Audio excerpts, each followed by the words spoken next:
बच्चों, एक प्रश्न दिया है कि एक कपड़ा व्यापारी ने अंकित मूल्य पर 25% की छूट की घोषणा कर दी है। यदि किसी को 40 रुपए की छूट चाहिए तो उसे 32 रुपए अंकित मूल्य वाली कितनी शर्ट खरीदनी चाहिए। ठीक है, अंकित मूल्य 32 रुपए वाली, ठीक है, कितनी शर्ट खरीदनी चाहिए, यानी कि शर्ट का जो मूल्य है वो 32 रुपए है ना, और 25% की छूट दी जा रही है। तो 32 रुपए का 25% कितना होगा, 1/4, 1/4, 4 का 32 से मल्टीप्लाई कर दिया, 4 का 32 में भाग दिया, 8 आया। 4 का 32 में हमने क्या किया, भाग दिया, 8 आया। ठीक है, तो एक शर्ट जो है उसका मूल्य कितना है, 8 रुपए। एक शर्ट का मूल्य कितना है, 8 रुपए। आपको कितने शर्ट चाहिए, 40 रुपए की छूट चाहिए शर्ट में, है ना। कितने की चाहिए, 40 रुपए की। तो 40 रुपए बनाने के लिए आप 8 में क्या करेंगे कि 40 हो जाए, यहाँ पर 5 का मल्टीप्लाई कर देंगे, तो यहाँ पर भी करना पड़ेगा 5 का मल्टीप्लाई, तो कितना हो जाएगा, 5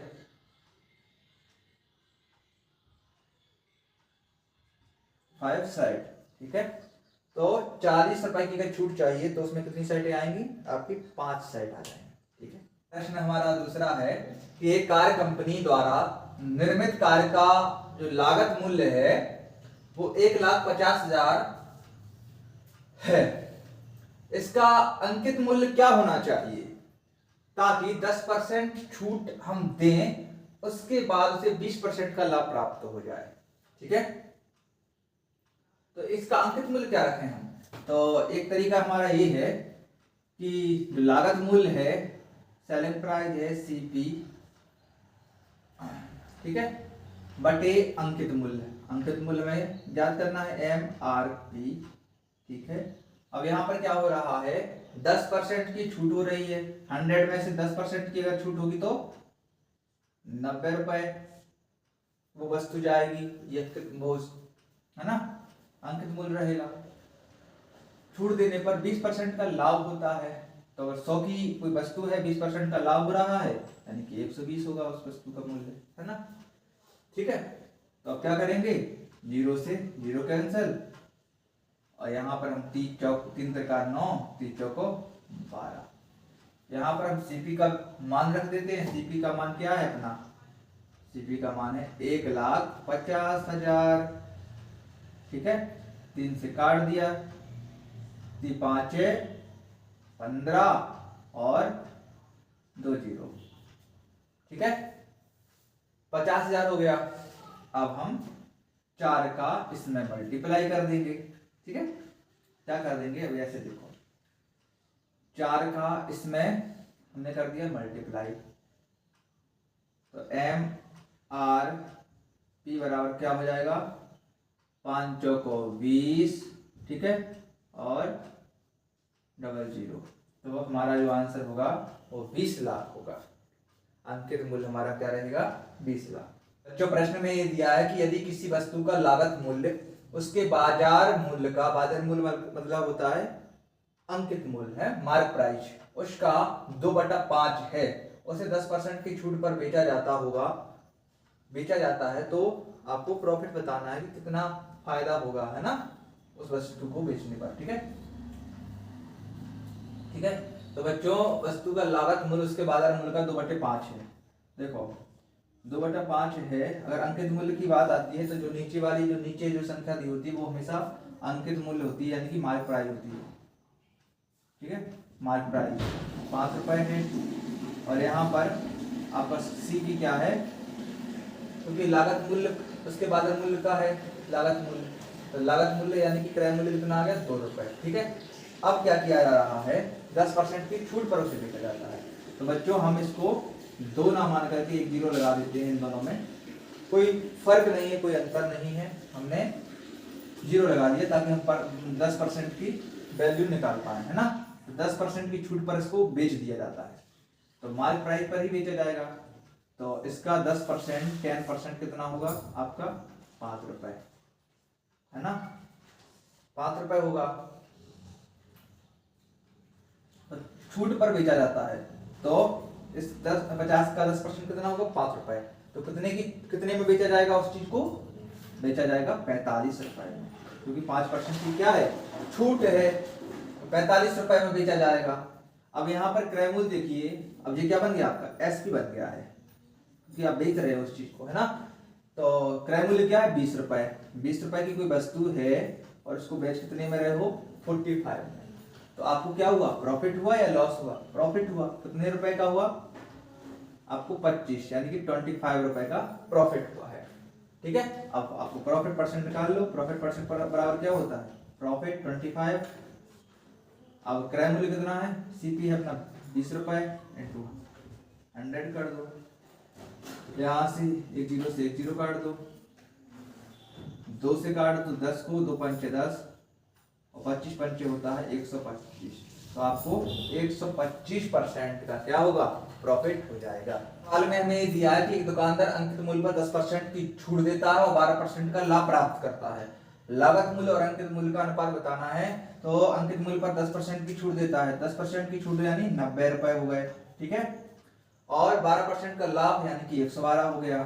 इनके बीच अनुपात निकाल लो, ठीक है।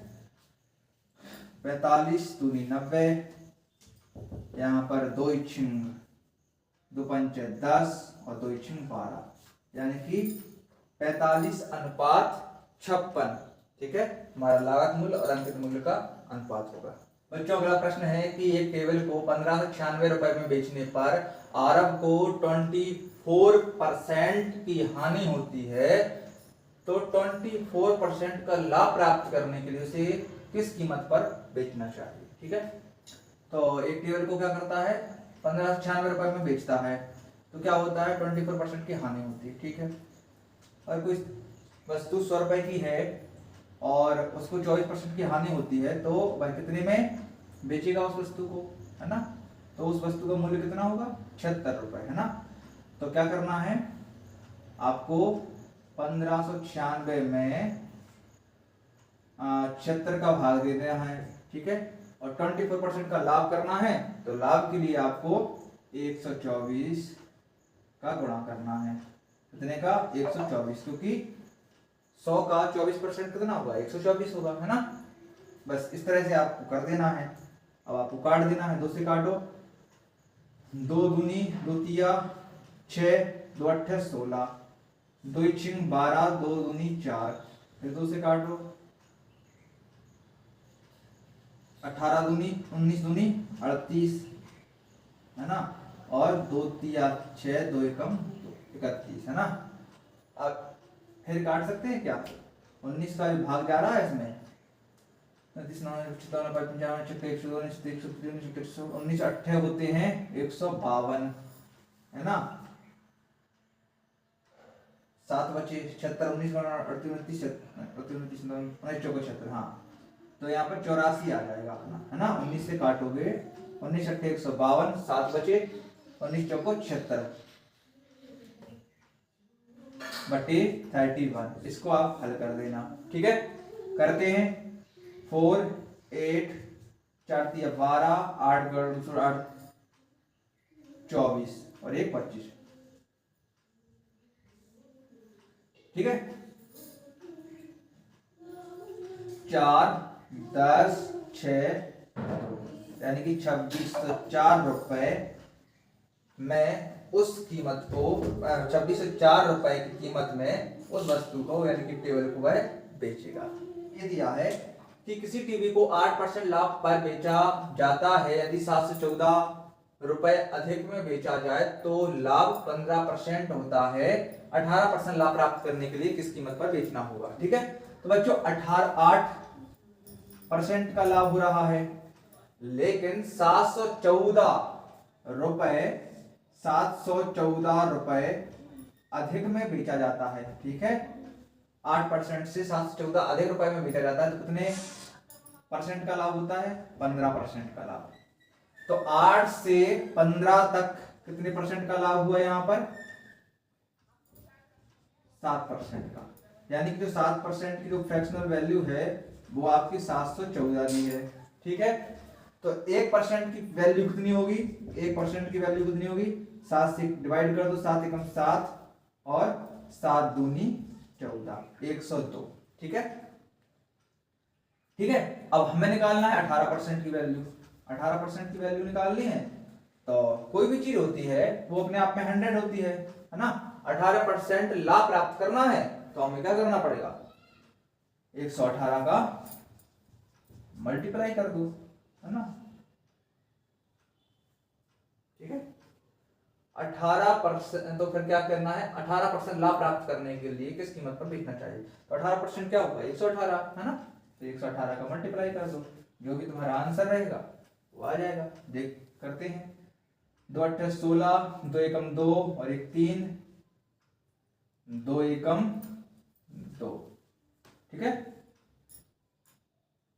जीरो का किया 0 0 0, फिर 1 का किया 8 1 1, 6 3 0 2 1, यानी 12,036 रुपये। प्रश्न है कि एक दुकानदार ने 20% के लाभ पर हेडफोन की एक जोड़ी 5520 में बेची है। ठीक है, तो यहाँ पर हम रुपए लिख लेते हैं, रुपए कितने रुपए में बेची है, 5520 में रुपए में बेची है 20% के लाभ पर। तो 20% के लाभ पर बेची तो मतलब 120 रुपए में उसने बेची होगी, है ना। 100 का 20% कितना होता है 20, तो अधिक करेंगे तो 120 हो गया ना। ठीक है, अब हम निकालेंगे 1 रुपए का। अच्छा, 1 रुपए के लाभ पर उसने बेची होगी, 1 रुपए के लाभ पर उसने बेची होगी तो कितने में बेची होगी, 120 अपॉन ना 120% हो गया, है ना। तो 120% और यहाँ पर बटे में 5520 रुपए, है ना। 1 रुपए का निकल आया, लेकिन हमें जाना कहाँ तक है, हमें जाना है 4370 रुपए तक। ठीक है, तो हम यहाँ पर क्या कर देंगे, 4370 रुपए का मल्टीप्लाई कर देंगे। ठीक है, तो यहाँ पर करेंगे तो यहाँ पर भी कर देंगे 4370 रुपए का मल्टीप्लाई। ठीक है, अब हम क्या करेंगे, इनको काटने की कोशिश करेंगे, है ना। 2 से काटेंगे, 2 6 12, 2 2 4, 2 7 14, 2 6 12, 2 3 6, 2 एकम 2, और फिर काटेंगे 2